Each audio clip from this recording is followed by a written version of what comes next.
Olá pessoal, bem-vindo de volta. Chegou a hora da gente falar sobre um assunto bem interessante que é sobre Responsive Web Design, tá? O que seria isso, né?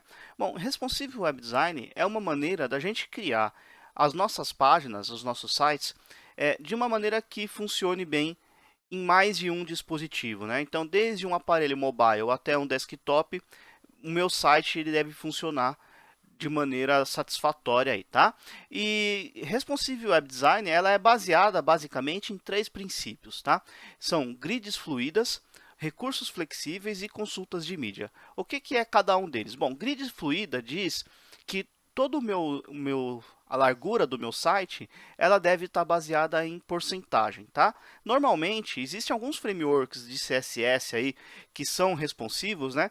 Que estabelecem, por exemplo, que todo o meu site deve caber, por exemplo, em 12 colunas. E aí eu ajusto o meu conteúdo dentro dessas 12 colunas, tá? A gente vai ver um pouquinho disso daí.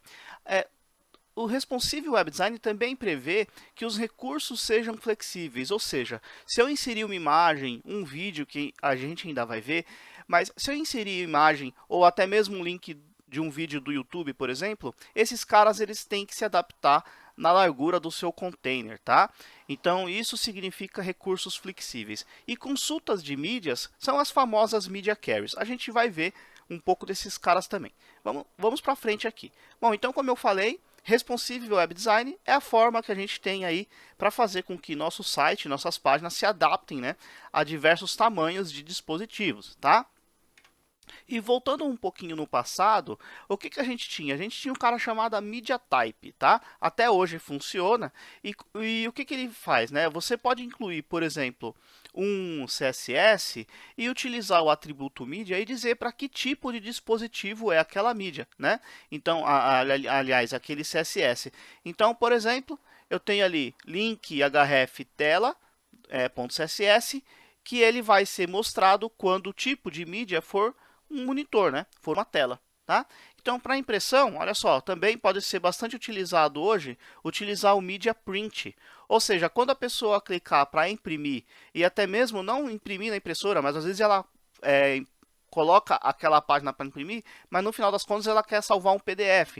Então, Media Print vai também formatar. Então, por exemplo, você pode esconder o menu, que não é importante num PDF ou numa impressão. Você pode tirar cores, né? Então, se você colocou lá todos os seus textos com a cor vermelha, por exemplo, você pode tirar fora, deixar a cor preta, tá? Então, se você tem uma fonte, por exemplo, lá um Arial, uma fonte sem serifa, numa impressão, ou uma fonte serifada tem uma legibilidade melhor. Então você pode mudar o font family somente para impressão.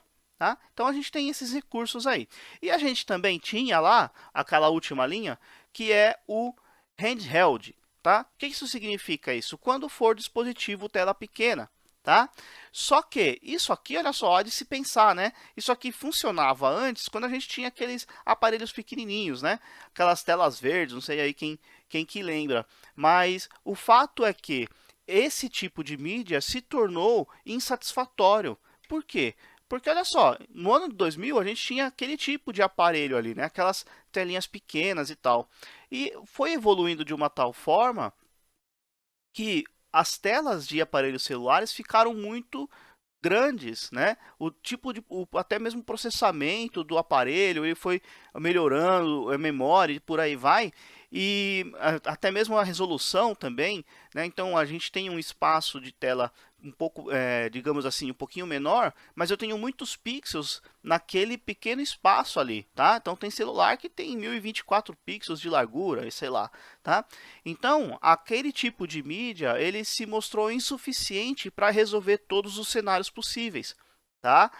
Então, o que já aconteceu? Criou-se as media carriers, tá? Que ao invés de consultar o tipo de mídia, a gente consulta quais são as condições, né, de uso ali daquela página, daquele sistema. Tá? Então, ao invés de consultar o tipo de mídia, eu vou consultar, por exemplo, se a largura do meu dispositivo é maior do que 480 pixels, por exemplo, ou é menor do que 480 pixels, tá? Então eu vou consultar não o tipo de mídia, mas sim a condição daquele device, a condição, né, as características daquele device, tá? E aí, dependendo do tipo, eu vou aplicar um CSS diferente para cada um deles, tá? Então essa que é a ideia da consulta de mídia ou as media carries, ok? Muito bom. E aí eu tenho vários tipos de media carries. Olha só, eu tenho a largura mínima, a largura máxima, eu tenho a altura mínima, a altura máxima, eu tenho a largura mínima e máxima do aparelho, né, do device, tenho a orientação, se é retrato, se é paisagem, né? Eu tenho a resolução, olha só, tenho o aspect ratio que diz respeito ao número de pixels na horizontal sobre o número de pixels na vertical, para a gente saber qual que é, digamos assim, a proporção, né, entre largura e altura do device, tá? Por exemplo, uma palavra que lembra muito o que significa esse aspect ratio é quando a gente fala de widescreen, por exemplo. Então, widescreen o que que é? É o formato da tela, né? E para a gente saber se é widescreen, basicamente é a largura, né? Qual é a medida da largura sobre a medida da altura, para a gente saber se é widescreen ou não, tá? Bom, então a gente tem vários tipos de media carries e a gente tem também uma abordagem para construir nossas páginas que é o desktop first ou mobile first, tá? O que isso significa? Quando a gente começou a desenvolver, a gente pensava assim, ó, como existia poucos aparelhos celulares, né? Então a gente iniciava o desenvolvimento para o desktop e depois ia ajustando para tablets e para iPhones, tá? E para smartphones, ok? Só que isso tem um problema, o tempo de desenvolvimento é um pouco maior, tá? Por quê? Porque é mais fácil você desenvolver da maneira, pensando num smartphone primeiro, e depois ir ajustando para telas maiores. Por quê? Porque por padrão, se você não fizer nada no CSS, ele já vai ficar, por padrão, uma coisa embaixo da outra.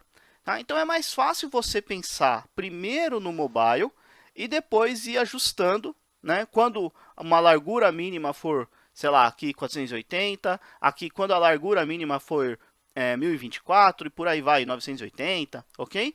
Do que pensar com essa abordagem aqui, desktop first, né? Então você faz, por exemplo, deixa as grids aqui com float left, por exemplo, tá?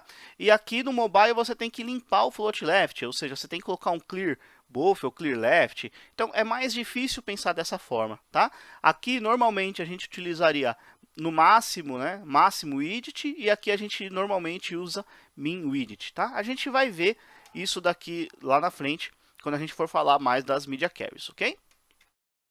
E também a gente não pode esquecer de utilizar uma meta tag chamada meta tag viewport.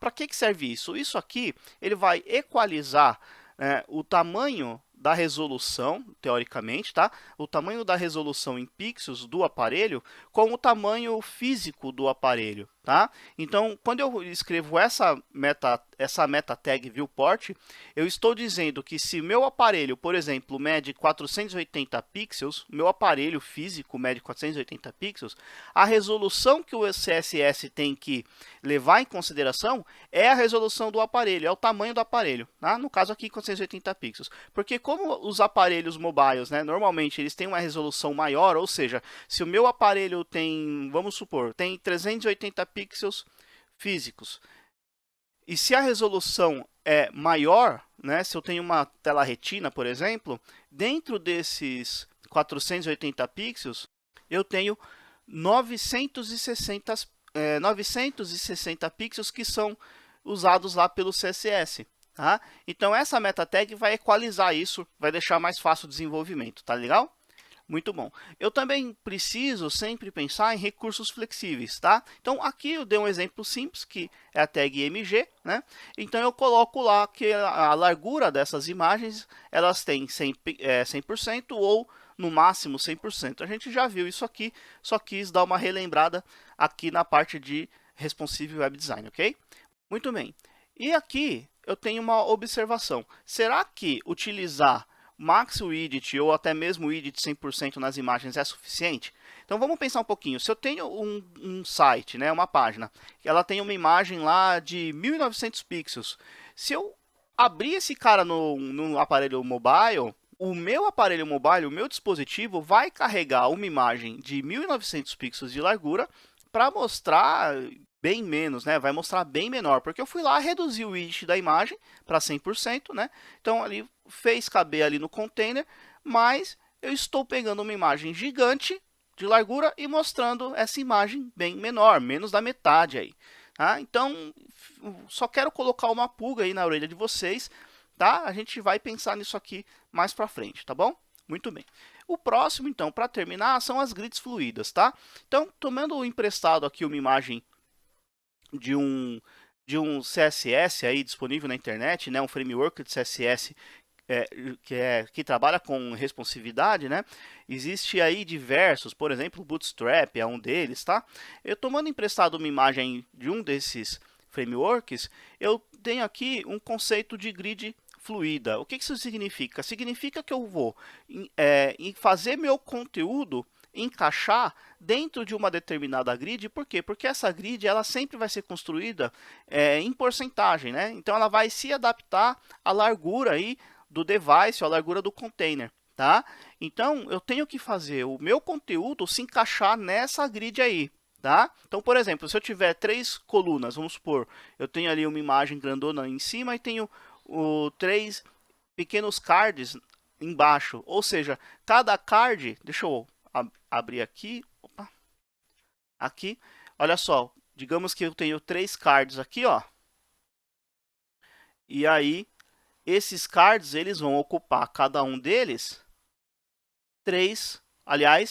4 colunas, tá? No final das contas, eu vou ter 3 pequenos cards ali. Se eu tiver 4 cards, eu vou fazer esse cara ocupar 3 colunas. Aí eu vou ter 4 cards ali, ó. Vamos lá. Aqui, mais um aqui, ok? Acho que você já pegou a ideia. Então, eu posso utilizar esse conceito de grid para fazer meu conteúdo encaixar ali, ok? Mas a gente vai ver isso daqui um pouquinho na prática também. No próximo vídeo, a gente já vai abrir o nosso brackets e começar a fazer alguns experimentos, ok? É isso aí, nos vemos daqui a pouquinho. Até lá!